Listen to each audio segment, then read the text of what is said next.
Hello and welcome to Fast and Factual. My name is Utsaf Parekh and here are the top stories of the day.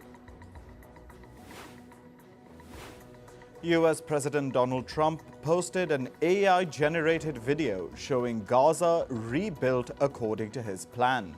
The video shows Trump and Israeli Prime Minister Benjamin Netanyahu on a sunbed and billionaire Elon Musk throwing cash in the air.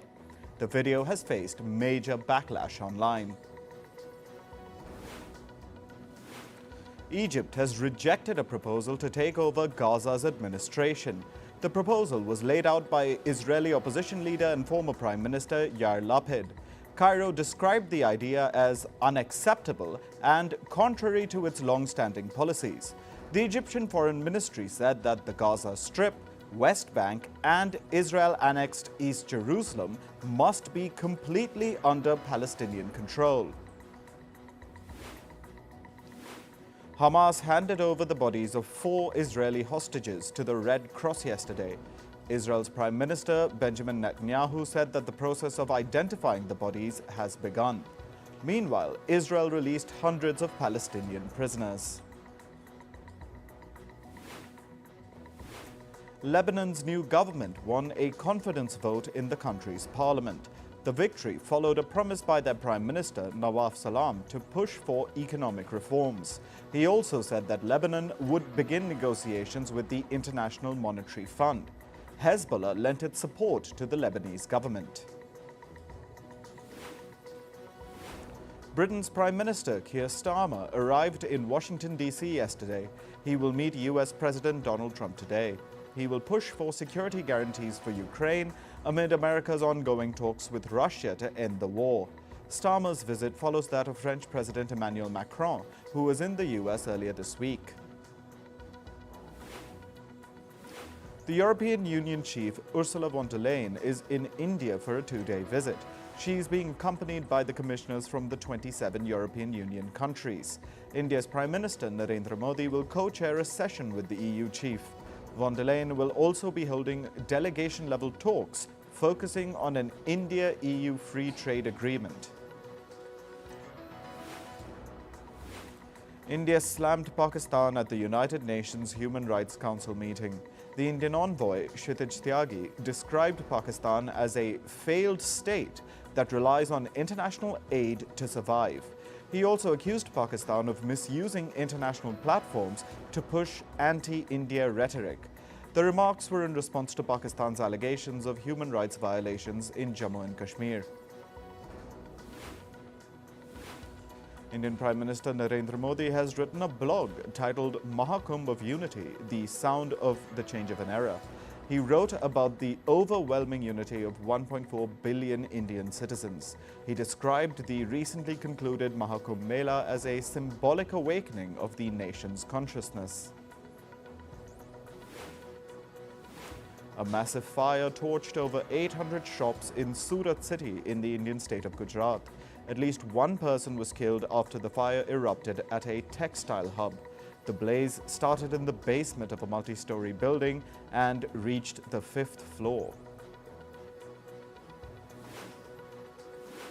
Taiwan said it detected 45 Chinese aircraft and 14 warships near the island. This comes a day after China held live-fire exercises off the island's south. Taipei condemned the drills, calling them dangerous and a violation of international norms. In climate news, the University of Sussex is set to break new ground by launching the UK's first undergraduate degree in climate justice. The BA program, titled Climate Justice, Sustainability and Development, will begin from 2026. It'll offer students a unique mix of climate politics, activism and environmental human rights, alongside practical green skills to drive real-world change. The program will also make use of Sussex University's campus forest food garden. Donald Trump has announced plans to cut 65% of the U.S. Environmental Protection Agency's workforce. This is part of his broader effort to shrink the U.S. federal government. His administration has already rolled back environmental regulations, pulled the U.S. from the Paris Climate Agreement again, and declared an energy emergency to boost domestic fossil fuel production.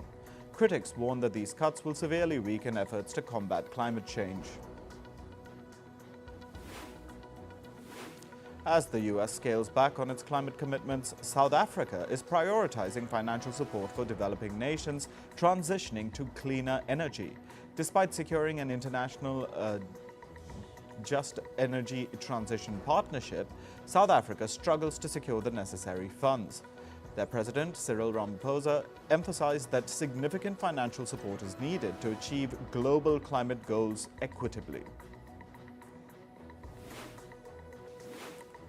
A UN-backed report warns that 4.4 million Somali people, nearly a quarter of the country's population, will be at risk of hunger by June due to drought, high food prices, and ongoing climate conflict. The situation is expected to worsen, with 1.7 million children under the age of 5 suffering from acute malnutrition. Despite urgent needs, humanitarian aid remains severely underfunded, with the UN appealing for $1.43 billion to support the most vulnerable people there.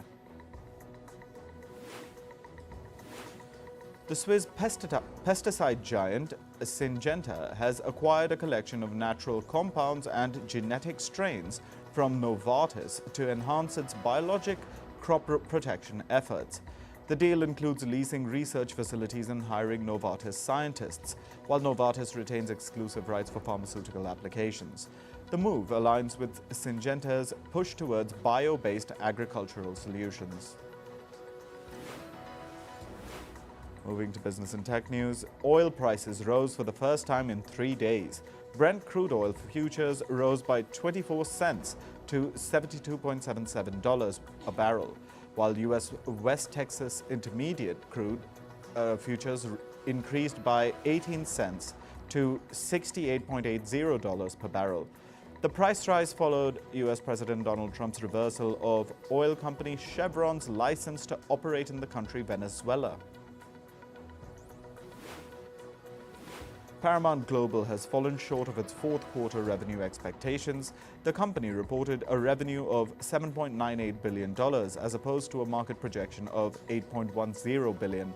The fall is attributed to slower subscriber growth for its Paramount Plus streaming platform.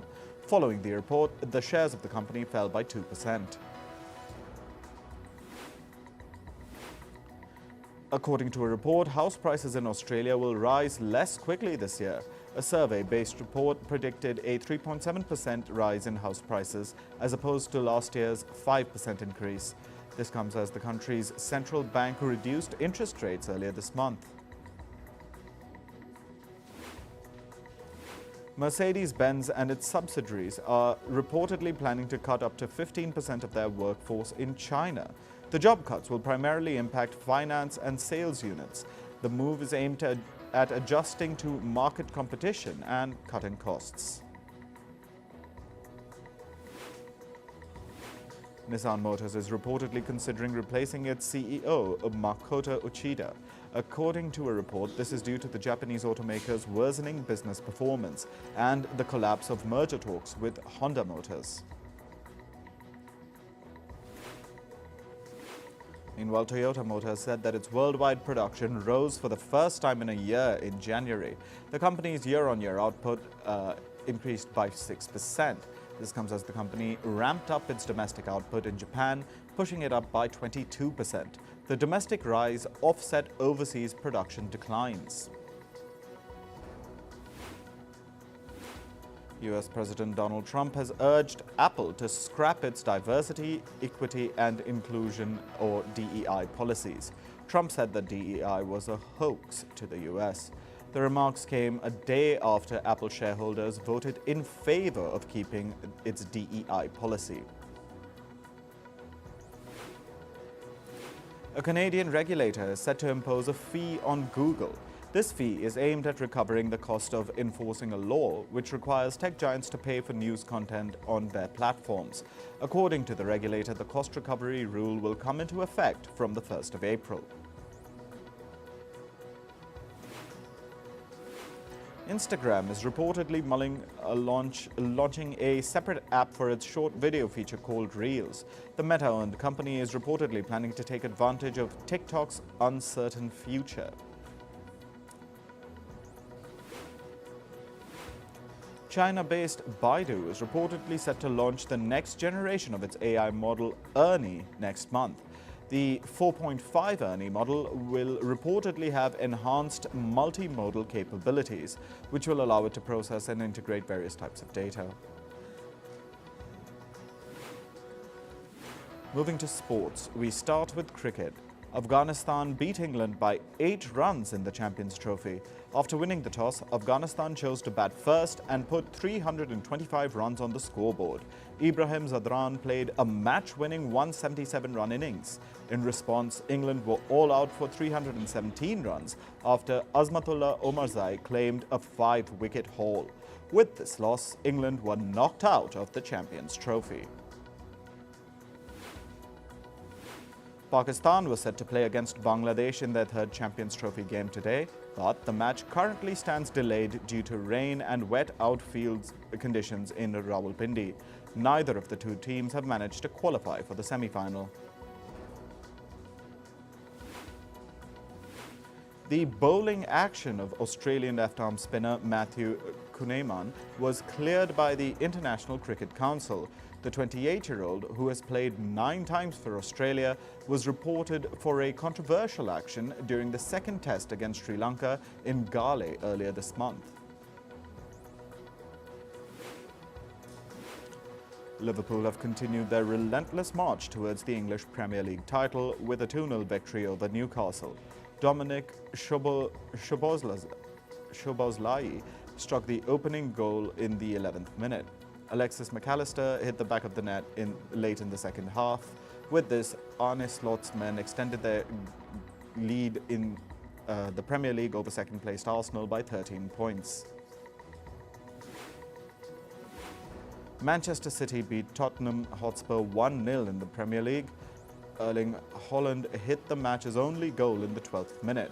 This was Haaland's 20th goal this season as Manchester City stormed back into the top 4 of the Premier League table.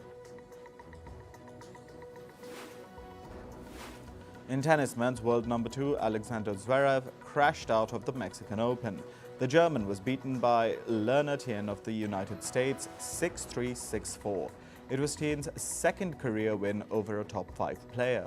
The 19-year-old had previously defeated the then world number 5 Daniil Medvedev in the Australian Open last month. In badminton, Indian shuttler Tasneem Mir progressed in the German Open. The 19-year-old beat Rachel Chan from Canada 22-20, 21-18, 21-15 in a round of 32 match.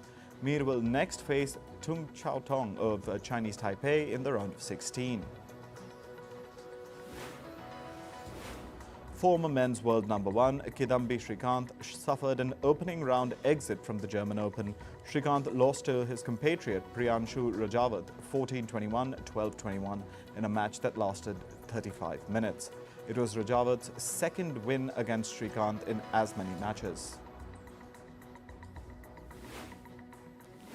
Key figures in Formula One's governing body, the FIA, were barred from the body's meeting in a dispute with President Mohammed bin Suleiman. Robert Reid, the FIA's deputy president for sport, and David Richards, the UK's representative, were among those denied access after refusing to sign a non-disclosure agreement. The NDA forbids members from discussing matters pertinent to the FIA outside official meetings. Red Bull Racing principal Christian Horner said that he was unhappy at the barrage of booing that greeted Max Verstappen in London last week. The 4-time world champion was booed at Formula One's F175 launch show. Horner observed that the makeup of F1 fans had changed in recent years. In entertainment news, actor Michelle Trachtenberg has passed away at the age of 39. She was found unresponsive in her Manhattan apartment by her mother. Authorities confirmed her death at the scene. The NYPD stated that no foul play is suspected. Trachtenberg, best known for her role as Georgina Sparks in Gossip Girl, was a beloved figure in the entertainment industry. Stranger Things star Millie Bobby Brown revealed that she experiences new episodes of her shows just like the audience on a release date. Brown revealed that the cast has never been allowed early access. It's a tradition that continues for the show's final season. While Netflix hasn't announced a premiere date for Stranger Things 5, Matt and Ross Duffer assured fans that post-production is ahead of schedule. 17 years after its release, Akon's Right Now Na Na Na music video has joined the Billion Views Club on YouTube. This marks the Senegalese-American artist's fourth video to hit the milestone, following Play Hard, Smack That and Lonely. The video features Akon as a secret agent reminiscing about a lost love, matching the song's nostalgic yet upbeat theme. Joe and Anthony Russo have confirmed that their return to the Marvel Cinematic Universe with Avengers Doomsday and Avengers Secret Years won't be an easy ride, especially for audiences. Joe Russo revealed that filming will take place back-to-back in London and hinted that the ambitious storytelling will push boundaries.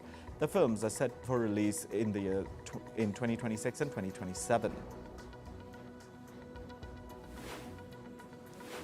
Euphoria fans won't be seeing Storm Reed's character Gia in Season 3, but the actor insists that there's no bad blood. Speaking at an event, Reed called her exit bittersweet and expressed excitement for the upcoming season. She also reassured fans that her bond with Zendaya remains strong, saying they'll likely work together again.